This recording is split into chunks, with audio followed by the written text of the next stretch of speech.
अरे बेटी बेटी कैसा ठीक है ना मेरी सोना ఎలా వచ్చావు అక్కడ పెద్ద ఫైట్ పాపా మరి మేము వెళ్ళొస్తాం సార్ ఓ జయరామ్జీకి లోపలికి రండి రండి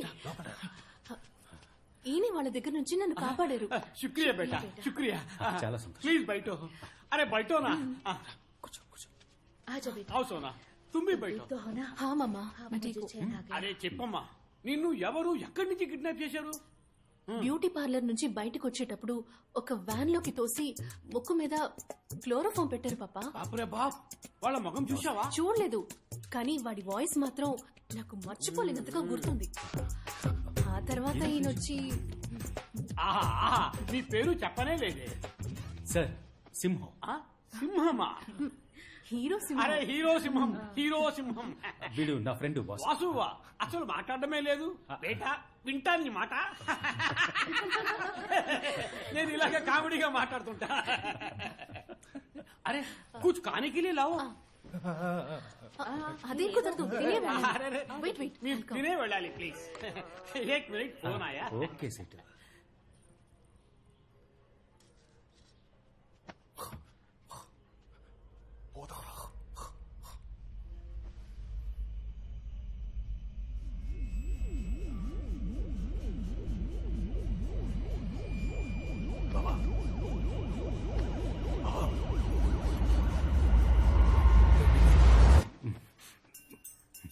సింహం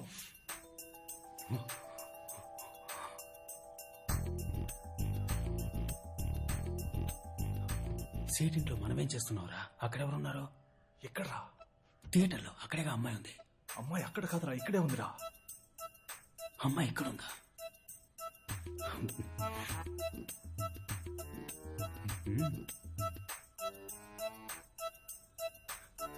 మరి క్యాష్ క్యాషా నువ్వే కదరా అమ్మాయిని తీసుకొచ్చి వదిలిపెట్టావు ఇప్పుడు క్యాష్ లేస్తారా నేనెందుకురా తీసుకొచ్చి వదిలిపెడతాను బావా ఆటలాడకరా చాలాసేపటి నుంచి తేడాగానే ప్రవర్తిస్తున్నావు మనం డబ్బులు ఇచ్చి సెట్ చేసిన మనుషుల్ని కూడా కొట్టి పడేశావు నేనా అవును ఆ అమ్మాయి నువ్వే తనని కాపాడి ఇక్కడికి తీసుకొచ్చావు అనుకుంటోంది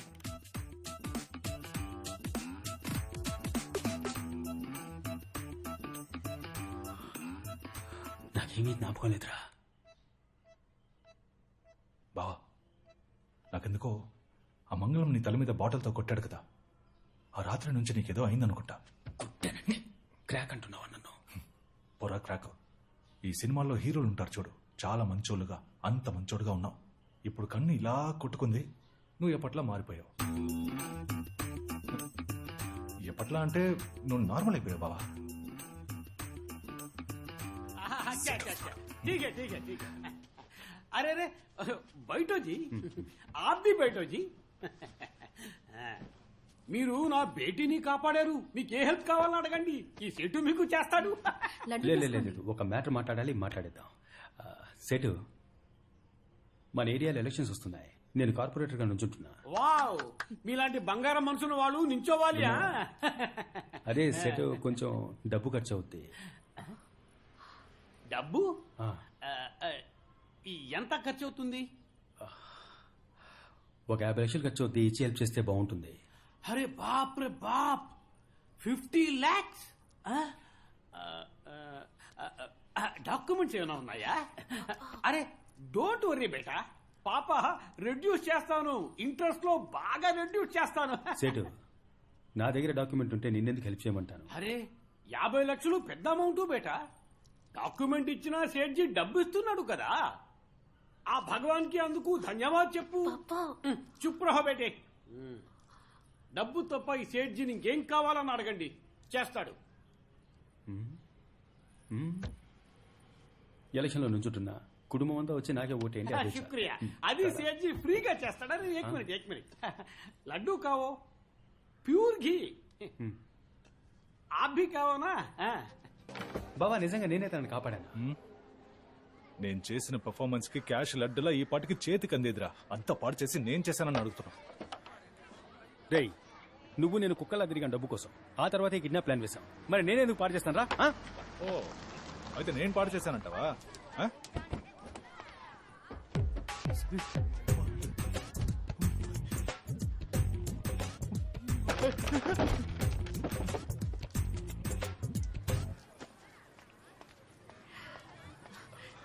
ఇదిగో మీరు అడిగిన 50 lakhs. ఇవి మీ నాన్న ఇచ్చాడా? కాదు, నేనే ఇస్తున్నా. నాకు ఈ డబ్బొద్దు. ఏ నేను ఇవ్వకూడదా? మా ఏరియా జిమ్ మాస్టర్ని నేను డబ్బు అడిగాను, ఆయన అరేంజ్ చేస్తానని చెప్పారు, అందుకే.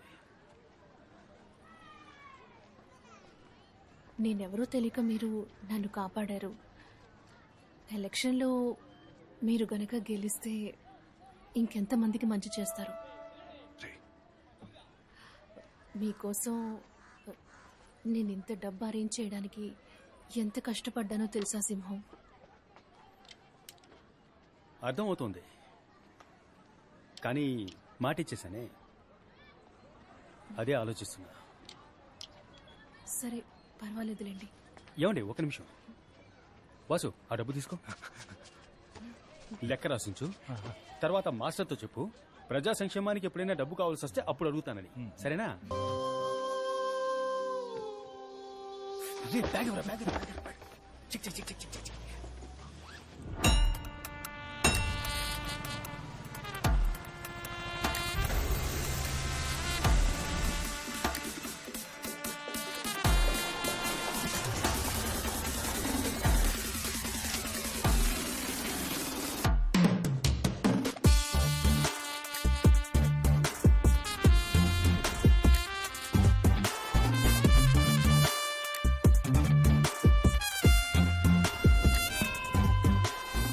ఏరియాలో అభ్యర్థిగా ఎవరిని నించోబెట్టాలా అని బాగా ఆలోచించారు.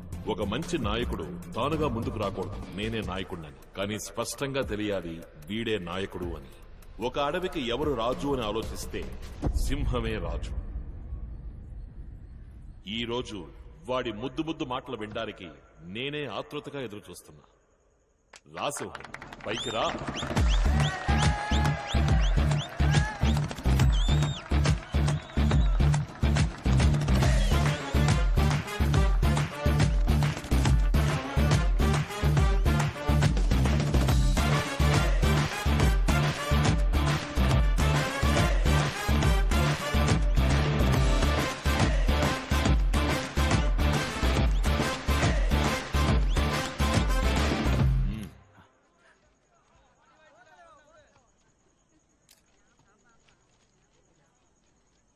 గౌరవనీయులైన పెద్దవాళ్లకి, మాతృమూర్తులకి, వేదికను అలంకరించిన పార్టీ పెద్దలకి, నాయకత్వానికి నిలువెత్తు నిదర్శనం మన అన్నయ్య. నమస్తే అన్నగారు.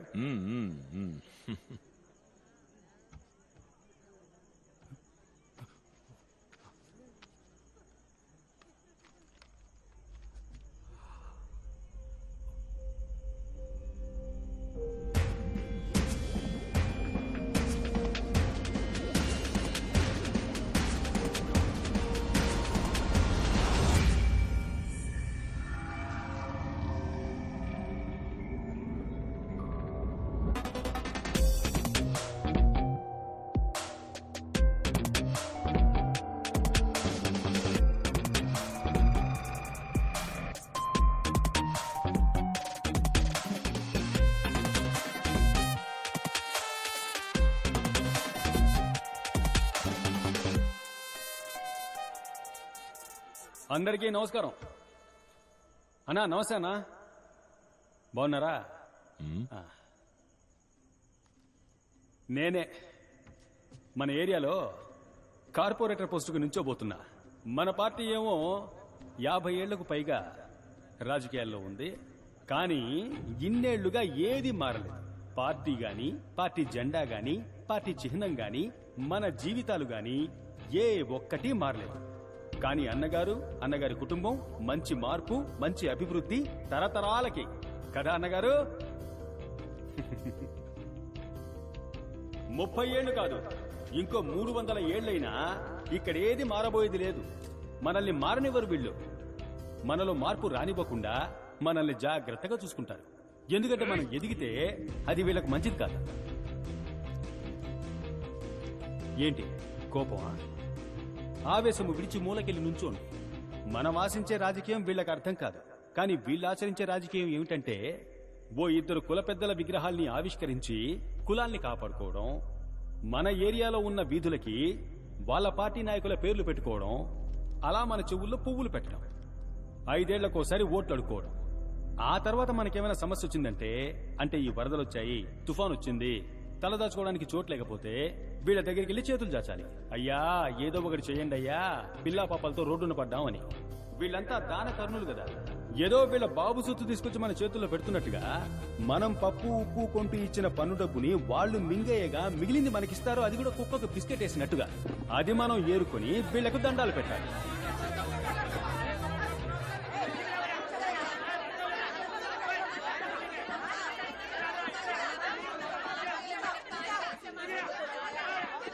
మీ కోపం చల్లారిందా? కూర్చోండి కూర్చోండి. నేను మాట్లాడేది మీకోసం కాదు, తెల్ల బట్టలు వేసుకుని మనసులు మురికిగా ఉన్న మీకోసం కాదు.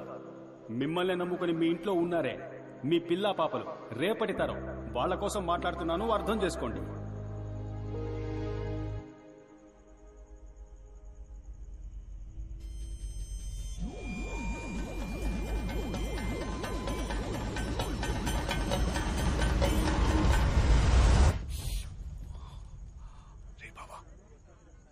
ఏంట్రా ఏం మాట్లాడుతున్నావురా?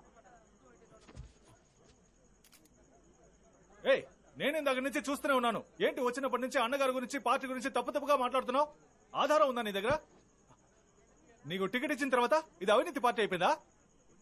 ఆపోజిట్ పార్టీ వాళ్ళ దగ్గర డబ్బు తీసుకున్నావా ఏంటి? అడగటయ్యా.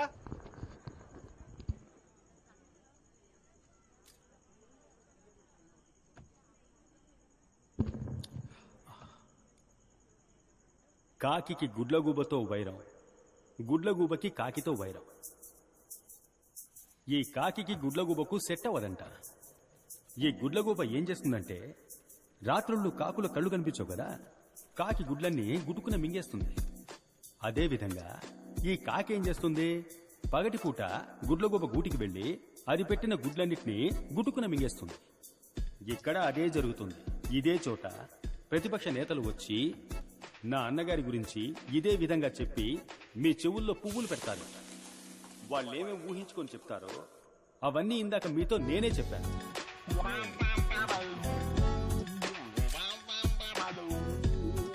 ఎందుకంటే ఇదంతా టైం వేస్ట్ కదా, మీ సమయం వృధా కాకూడదని నేనే చెప్పేశాను.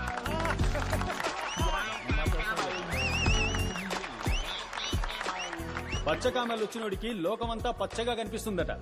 అదే విధంగా ఈ అవినీతి పరులకి తమ కళ్ళతో చూస్తే అంతా అవినీతిగానే కనిపిస్తుంది. సమయం సరిపోతుందా వాళ్ళు చేసిన అవినీతి గురించి చెప్పాలంటే? నన్ను లిస్ట్ చేసి ఇవ్వమంటారా? అన్నగారు, నేను విషయం చెప్పబోతున్నాను, దయచేసి నాపకండి, ఈ విషయం చెప్పే తీరాలి. ఓ 2 రోజుల ముందు అన్నగారిని కలవడం కోసం వెళ్ళాను. అప్పుడు ఆయన నా దగ్గరికి వచ్చి చెవిలో చెప్పారు, సింహం ఏ లేదు, ఖర్చులకు ఒక 50 కావాలి, ఇస్తావా? నేను ఒకరికి ఇస్తానని మాటిచ్చాను అని అడిగారు. అన్నగారు దయచేసి మీరు అడ్డుపడకండి, మీరెవరో ఈ ప్రజలకు తెలియాలి. అన్నగారు మీరు మౌనంగా ఉండాలని నేను ఆజ్ఞాపిస్తున్నాను. అన్నగారు 50 అడిగారు.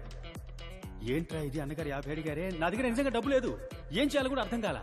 ఎలాగో కింద మీద పడి ఒక 50 మోపు చేసి అన్నగారికి ఇచ్చాను. అప్పుడు ఆయన ఏం చెప్పి తీసుకున్నారో తెలుసా? నేను తిరిగిచ్చేటప్పుడు నువ్వు ఖచ్చితంగా దీన్ని తీసుకోవాలి, ఇది నా పార్టీ మీద ఒట్టు, నా తల్లి మీద ఒట్టు అని చెప్పారు.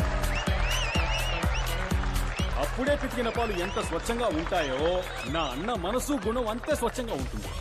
చివరిగా ఒకే ఒక విషయాన్ని చెప్పి ముగిస్తాను. నేను నా చెల్లెలు మా అమ్మ నాన్నల్ని చూడలేదు. మాకు ఆకలేసినప్పుడల్లా మీరెవరూ మమ్మల్ని పస్తులుంచలేదు. ఈ ఏరియానే, నా జనాలే నాకు అమ్మ నాన్న తాత బామ్మ అత్త మామ అక్క చెల్లెలు అన్న తమ్ముడు అంతా మీరే. దానికి కృతజ్ఞతగా మీకు సేవ చేయడానికి, మీ ఇంట్లో పనివాడిగా, మీ వీధులు శుభ్రం చేసేవాడిగా పని చేయడానికి నన్ను ఆజ్ఞాపించండి. ఆ ఆజ్ఞ ఓటు రూపంలో వేయండి అని వేడుకుంటున్నాను.